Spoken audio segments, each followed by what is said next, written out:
Hello, I'm Richard Ridge for Broadway World. Lesley Nicol, who is best known for playing the lovable Mrs. Patmore on the worldwide phenomenon Downton Abbey, has brought her brand new one-woman musical called How the Hell Did I Get Here to the McKittrick Hotel. And we dropped by for a spot of tea and to catch up with Lesley and her director, Luke Kernigan, to find out about the show. You can do it, kid. Open up the peas, rinse them nice and slowly. Toss them in the pot like the teacher showed me. Add a little butter, don't forget the bacon. I don't like to brag, but look what I'm making. It's alive somehow. Well, first of all, how excited are you? You're about to open here in New York. I know. I can't even believe it. I'm having to pinch myself a bit, actually, because when you see the show, you'll see how I started out in life, which was very, very shy. And I just suddenly looked at New York today. I only arrived yesterday, and I thought, can you believe that little thing? If you'd said to her, you're going to do your own show in New York when you're considerably older, but either way, I'd never have believed it. I can't believe it. It's fantastic.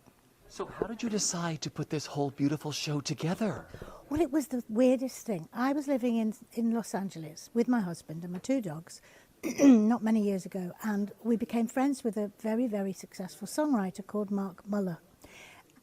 Now, I knew he was a songwriter, but we were friends, first and foremost, and we get on really well. We make each other laugh. That's what it was all about. And so I'd never worked with him and never expected to work with him, because also I'm an actress who sings. I'm not a, cabaret artist or a recording artist. He works with the top people, So, long story short, one day I said to him, I've got this bug. I want to do something, but I don't know what it is. I know it's not cabaret, because many people would be better at that than me, but I'm an actor who sings, so that's different. And he said, well, that's vague, isn't it? And I said, yeah, it is. So he said, shall we have a sit down and talk about what this might be? And we did. And then we couldn't stop. And I wondered if he might, I don't know, it was a big ask because he's so big and successful, might he write me a song?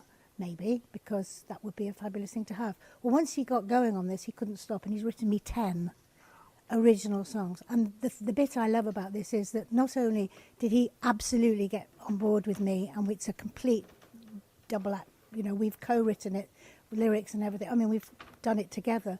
But now he plays the piano every show. He will not, most people like that wouldn't come on the road with you. He doesn't want anyone else to play it. So that tells you something about how much we both feel about this and how much we want to share it with people. I love it. How do you describe the show? Well, that's tricky. We have fiddled around quite a lot thinking, what do we call it? It was a one-woman musical at one point. Then it was a one-woman autobiography. It's hard to describe because I don't think it's quite been done before.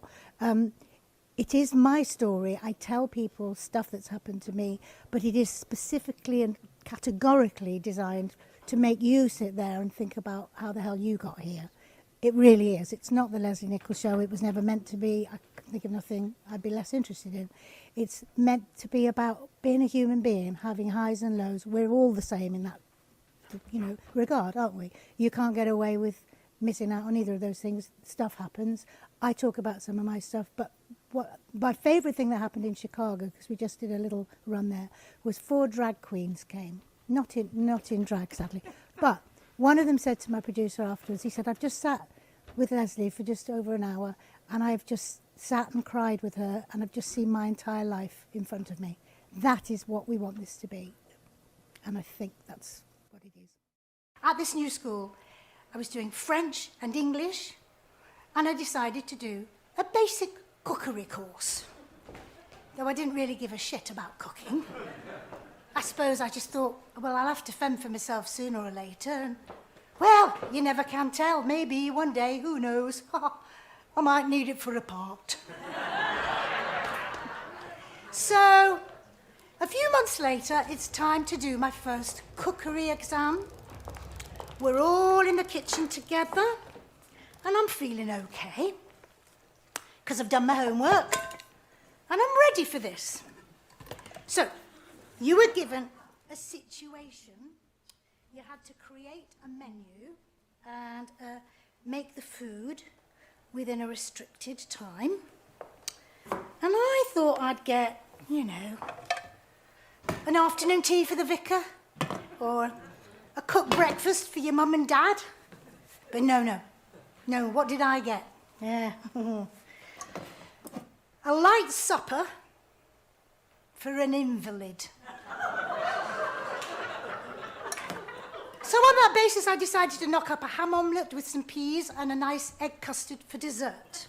It was just a light supper for an invalid. Just a light supper. You can do it, kid.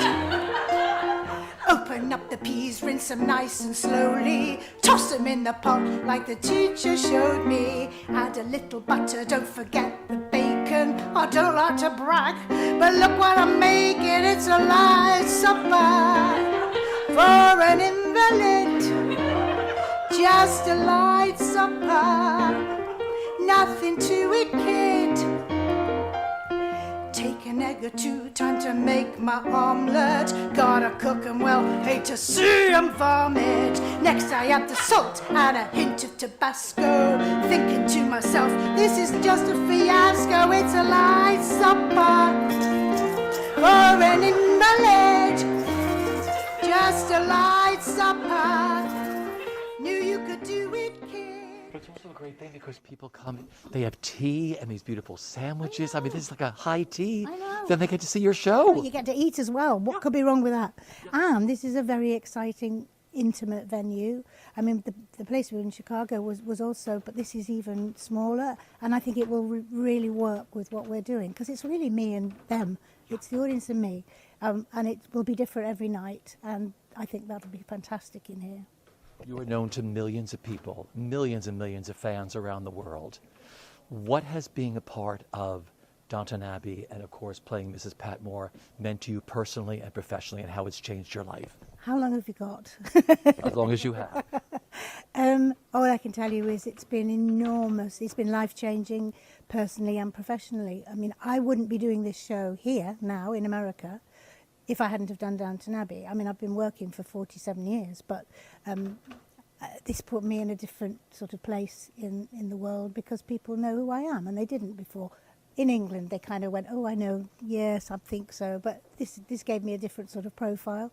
And as far as personally goes, a lot of it's in the show, actually. Just I ended up in China being an ambassador for a bear rescue charity.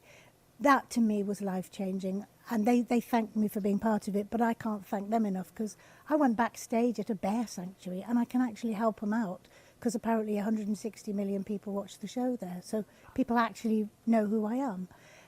And that goes for all the Downton cast, by the way. We all got involved with our various things and we all supported each other. And you could make a difference. You could actually fill a room and get a lot of money for that cause.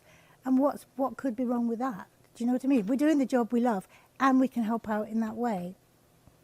It's pretty nice, actually. It's a pretty good feeling. So I can't think of anything bad, to be honest, that's happened as a result of this. It's been a positive experience completely, and long may it last. And because of your success on that, you may be introducing someone to the live theater, the live art form, because they know you. Yes. And like, oh my gosh, this is a whole other world now you're going to introduce them to, what that means to you. And you know, I did this, a very, very basic version of this. This is the first time we've done a proper full theatrical production with the set and the brilliant lights and everything. But we did a very basic version at my old drama school in London a few years ago.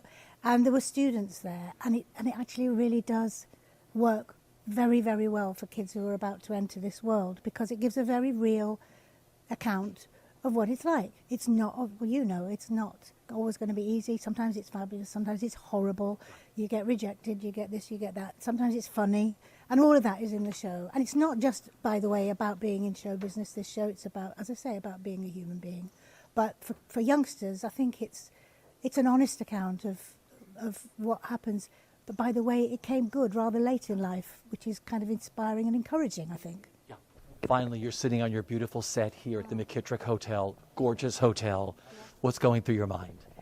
Can't wait to get in front of an audience now because Mark and I are so thrilled to be here, and it's, we just want to share it with people. So tell them to come. They'll come.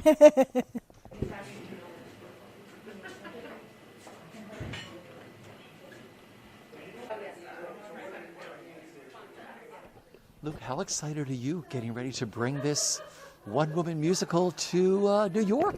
I'm incredibly excited. Seriously, it's we always knew that we wanted to come here. I think New York audiences will love this show. I think that Leslie's story feels so exciting because it feels like something that you connect with. It's not just a celebrity telling their wonderful anecdotes, and there are wonderful anecdotes, but actually it's so much deeper than that.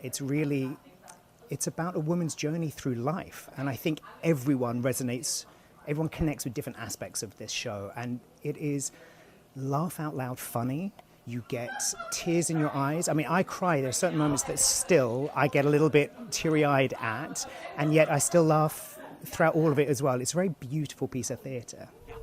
So when you first met Lesley, how did you all meet? I was introduced to Lesley through our producer, Tim, and I thought we were just going to meet for, a half-hour, quick cup of tea. 2 or 3 hours later, we were just gossiping, and it was wonderful. And we connected on things like our relationships with our family. Her background is in theatre, and I'm a theatre director. So even though I knew her, obviously, from Downton Abbey and TV and film, really what we connected on was theatre and talking about theatre shows and what it was like to get into the industry. And then also we were talking about our relationships with our mothers and things like that. And that was when I think we both sort of realised that we got on very, very well. And that was a few years ago, and we've just been creating the show since then, actually. So she wrote this with Mark Muller, the composer, and sort of being in a room with the two of them together is remarkable. They've been very generous in allowing me in, because actually they wrote this together quite a while ago, and they've been incredibly warm and generous in letting me, as a director, come in and give my voice and my opinion to this and to help shape it to what it is now. I love it that people come here for high tea, and then they get to see her show. Absolutely. I mean, you can't imagine a better thing. A wonderful cup of tea, a scone, and some sandwiches, and then to come and see an incredible piece of theatre, to share all of that together is a really special thing. I have to say, though, I'm only allowed to eat scones twice a year, otherwise I will put on so much weight. They're my favourite thing in the world, and I say that as a Brit, so I'm in trouble here. We've already sampled them. They are heaven. I know, they're really too good, actually. Oh, God, no, don't even let me look. It's really delicious. I have to say, what a wonderful way to come and see a piece of theatre. It feels, especially here at the McKittrick, I think it really feels very immersive. And that's really what we want, because actually, ultimately, this is a one-woman show where it's a direct conversation, relationship with the audience. So it feels immersive. We want you, it's not an anonymous piece of theatre. Lesley connects with you. She tells you her story. And I think that that's what's really wonderful, is that you respond individually to her story. So I think this whole aspect of tea and having some food and then watching the show, I think really is the best way to do it. I was offered the part of Mrs. Beaver in The Lion, the Witch and the Wardrobe for the BBC. I was classically trained, So filming started in January in the snowy mountains of Scotland. Now, as you can see, we wore big, furry, egg-shaped costumes. But early on, we spotted a rather serious wardrobe malfunction. Mr. Beaver and I wore these webbed booties, the bottoms of which were made out of leather. So what started happening was one or other of us would slip on the snow, fall flat on our face, and go rolling down the mountainside. And the director would shout out, "Beaver down!" And these two guys from the crew would run down the hill and stand us upright again. They became known as the Beaver Retrievers.